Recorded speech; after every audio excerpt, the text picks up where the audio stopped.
Hello, YouTube, and welcome to Uncle Steve's Basement of Weird. I'd like to present my first finished road tile. It's pretty. Took quite a while to get the process down, a lot of false starts, and I had to completely rework everything once. So, this design is inspired by John over at Dungeons and Glue Sticks. Using a vinyl tile that I bought at a anonymous orange big box store.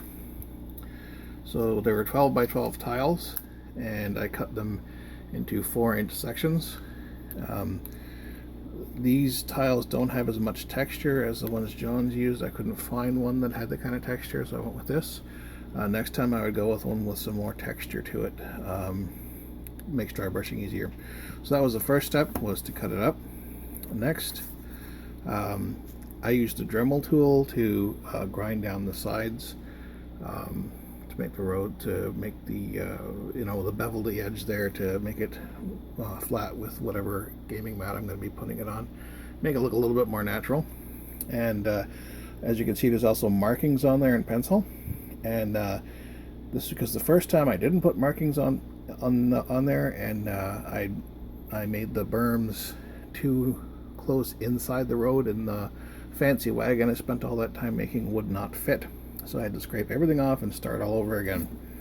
So then the next step, of course, is the hot glue berms along the side and a median in the middle.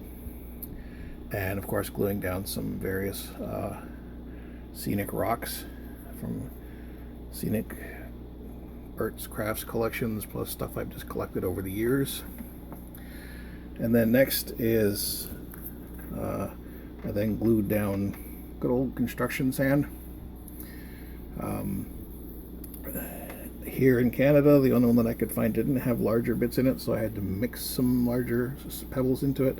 It was not quite play sand, but it still wasn't as mixed as the stuff that DM Scotty uses. I'd like to be able to find that. So then the next step here is I put on a coating of 50-50 glue water with some burnt umber mixed in here, white glue. And then as it was beginning to dry, I took a sponge brush and rubbed it back and forth to pull some of the glue off and cause it to kind of lump up along here. And the reason I did that is because it adds some really nice texture, which you will see. Then I put my mix of brown wash again over it, just to restain the light areas. A couple of coats of that, and let that dry. Got the old hair dryer out. Next was some dry brushing. It was a multiple stage dry brushing. I started with honey brown. Ooh, honey brown 3D, and then I moved up to good old tan, and then mudstone, which is kind of a grayish brown, and then highlighted with linen. So, and then over it again, once again with mudstone to dull it down a little bit. So then next I took my brown wash and I restained the berms and the medians just to make them stand out more.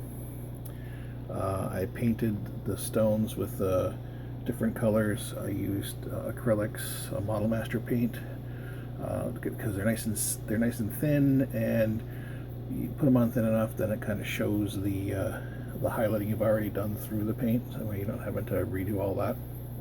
And then I used the Model Master Dark Earth to outline the berms and the medians, just to make them pop a little bit more.